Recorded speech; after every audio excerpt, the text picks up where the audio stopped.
Utakapoota ndoto hizi 10, mtu wa Mungu, usizipuuzie, kwani ni hatari sana kwenye maisha yako.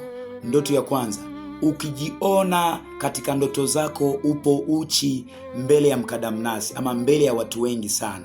Ndoto namba 2, ukiota upo katika nyumba za kijijini ama shule za awali ambazo uliwahi kusoma. Mwingine anaota shule za sekondari na muda huu ni mtu mzima kabisa.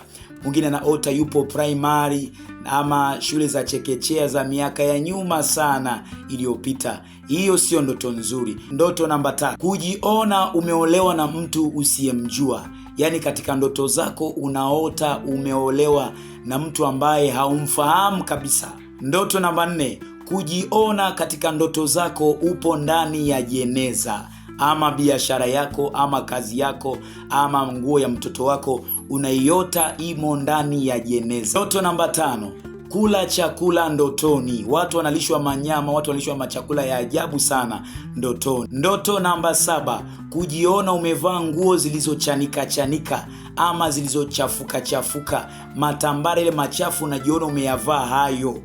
Namba 7, kuona unafukuzwa na wanyama wakali, wanakukimbiza isivyo kawaida, yaani hawakupi nafasi ya kupumua, wanakukimbiza wanyama wakali wakali, na ndoto hiyo inakuwa inajirudia mara kwa mara.